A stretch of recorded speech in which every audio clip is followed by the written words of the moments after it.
울산과 경주를 오가며 자동차 부품 납품 배송을 하는 40대 박모 씨. 몇 주 전 구미시청에서 경고장을 받았습니다.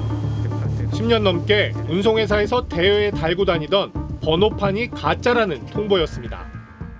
지금 당장 저희는 자동차 이제 납품을 해야 되기 때문에 단 시간을 조금이라도 지체하면 결품이 되거든요. 그 결품에 대한 돈을 다 저희가 물어줘야 되기 때문에 그러면 저는 계약 해지가 되겠죠. 취재 결과 박 씨의 번호판과 같은 번호판으로 등록된 또 다른 화물차도 있는 것으로 확인됐습니다. 이른바 쌍둥이 번호판이라는 겁니다. 이게 어떻게 가능한 걸까? 번호판 복제는 2단계로 진행됩니다. 먼저 차종 바꿔치기. 화물차 운송기사들은 차가 노후화되면 차량은 새로 바꾸더라도 번호판은 기존 번호판을 그대로 유지합니다. 총량 규제로 화물차 신규 번호판 발급이 어렵기 때문입니다. 당연히 새 화물차도 기존에 허가받은 차량과 같은 차종인 게 원칙입니다.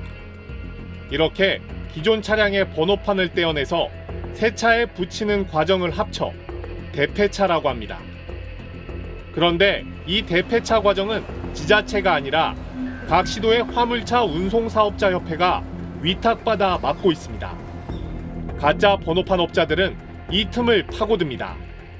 협회가 보면은 국가로부터 위탁 위임을 받았는 대폐차 수리 통보서를 가지고 장난을 한다 이 말입니다.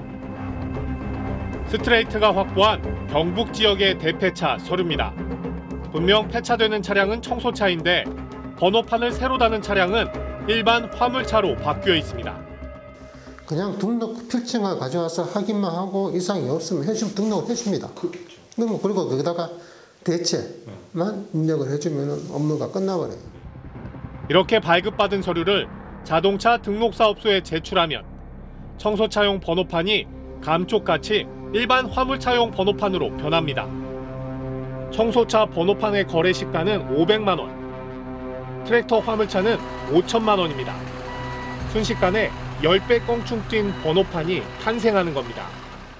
특수한 짐을 싣는 용도들도 있고 그러다 보니까 운송료 면에서 유리했던 거죠. 운송료도 높았고 운전하는 사람들이 궁극적으로 내가 전문 운전자라면 그렇다면 끝에는 트레일러를 하러 가야겠다 하는 게 있고 등록 차종을 조작해 비싼 번호판으로 업그레이드한 뒤 본격적인 복제가 시작됩니다.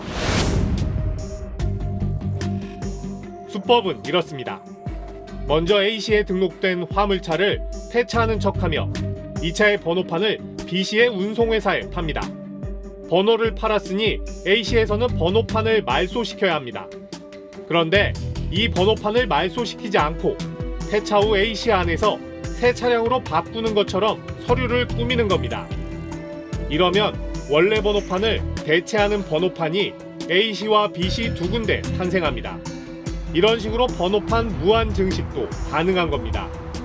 하지만 A씨와 B씨의 화물차 운송사업협회가 정보를 공유하지 않는 한 쌍둥이 번호판의 탄생을 적발하기란 불가능합니다.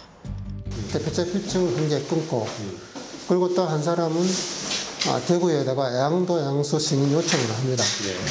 그러면 대구에서 양도 양수 승인이 나고 나면은 또 한 사람은 경산이나 경북 안에 아무 데나 아무 시나 가서 또 대체 가지고 대체 등록을 해버립니다. 지역을 옮기며 대폐차 조작이 벌어지면 원래 번호판을 추적하기도 어려워집니다. 번호판 세탁까지 되는 셈입니다. 저 앞열차를 다른 시도로 넘기면 그 비슷한 유형의 오물 땡크로리들이나 땅 대폐차가 가능하고 다른 시도로 넘어가면 다른 시도에서는 아주 유사한 차량으로 다시 대폐차를 하고 다시 그 차량을 들고 다시 어딘가로 또 넘어가면 넘어갈 때마다 번호는 바뀌고 차도 차대 번호가 계속 바뀌겠죠. 시도 운송사업협회들은 2015년 이전 통합관리 시스템이 없었기 때문에 벌어진 일이라며 이제는 이런 일이 불가능하다고 해명합니다. 전에는 이 전산화가 되지 않았고 지금은 전국적으로 다 공용되는 전산화고 그전에는 수기를 했어요. 직원의 착오일 수도 있고 서류상에 뭐 어떤 하자 있을 수도 있고 여러 가지 시행 단계에서 그런 착오가 있었어요. 하지만 취재 과정에서 최근 강원도 고성과 충남 홍성에서도 가짜 번호판 업자들이 활개친 흔적이 확인됐습니다. 2016년 대구지검 경주지청에서 작성한 첩보 문건. 강원도 고성의 공무원에게 자동차 교습소에 교습비를 제공하고 담당 공무원이 면허를 취득하자 아반떼 승용차를 사줬다는 제보를 받았으며 그 업체가 200여 대의 불법 번호판을 형성한 사실을 확보했습니다. 가짜 번호판 업자가 공무원에게 운전면허 학원비도 대주고 차도 사주면서 화물차 번호판을 발급받았다는 겁니다. 당시 경주지청은 관할 지역이 아니라는 이유로 정식 수사에 들어가지 않았던 것으로 전해졌습니다. 취재진은 사실을 확인하기 위해 강원도 고성군으로 달려갔습니다. 당시 담당 공무원을 찾았지만 이미 다른 지자체로 전출 발령이 난 상태였습니다. 그 당시에 담당자도 지금 전출 갔거든요. 우리도 뭐 아반떼 줬다는 거 그건 좀 확실하지도 않고요. 그 당시 그렇게 받았으면 그 지금 뭐 거기를 갔겠어요. 이거 징계 받았지. 다만 문제의 소지가 있는 번호판 발급이 있었다는 건 인정합니다. 지금 정확하게 솔직히 말씀드려서 숫자는 잘 파악이 안 되는데 50대 아래 쪽이라고 지금 저는 알고 있어요. 근데 그거 넘지는 않을 거예요, 지금. 이런 식으로 고성에서 만들어진 화물차 번호판은 서울, 경기, 인천, 전남과 충남 등 전국으로 팔려나가며 쌍둥이 번호판으로 증식했습니다. 국토부는 고성에서 파생된 문제의 번호판이 300여 개가 되는 것으로 의심하고 조사 중입니다. 암만 브로커라지만 브로커 자체만으로 만들 수가 없어요. 그렇죠. 분명히 그 공무원들하고 결탁하지 않으면 이런 남바들이 생성을 할 수가 없습니다. 뭐 예를 들어서 아주 작은 변두리 군에 가서 공무원들하고 결탁해서 그것을 생성을 해서 그것을 만들어서 그것을 이제 또 다른 데로 또 팔아먹는 거죠. 시스템이. 심지어 신규 발급이 금지돼 있는데 담당 공무원이 싹 무시하고 업자 원하는 대로 새 번호판을 내준 곳도 있습니다. 충청남도 홍성군. 지난 2016년부터 최근까지 관내 화물차 번호판이 24개 늘어났습니다. 개당 5천만 원으로 시세가 가장 비싼 컨테이너 운반 트랙터 번호판이었습니다. 금지 규정을 알았는지 몰랐는지 홍성군 담당자가 그냥 허가해 준 겁니다. 고시에 따라 증차가 안 되는 건 맞죠? 신속도는 그냥 거의 그대로 확인해서만 해주고 있어서 잘못해준 거겠죠. 제가 지금 확인을 제대로 못하고. 홍성에서 탄생한 번호판은 최근 대구시의 운송회사로 팔려나갔습니다. 홍성군의 업자는 약 7억 원을 챙긴 것으로 알려졌습니다.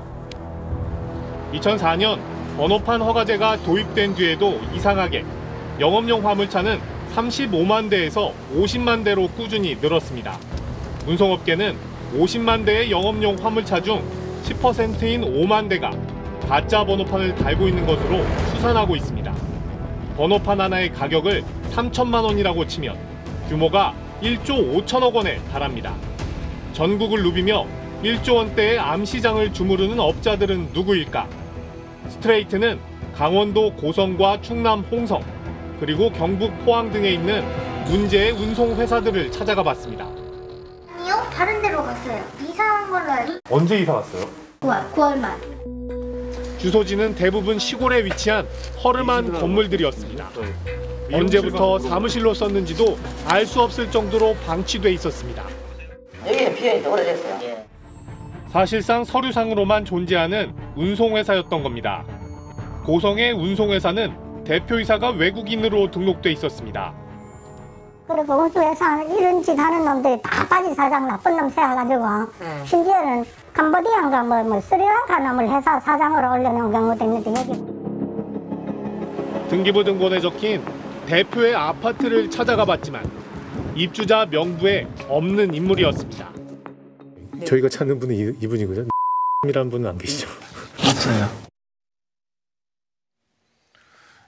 공무원, 협회, 이걸 이용하는 업자들의 카르텔이 결국 1조 원대의 암시장을 키운 셈이군요.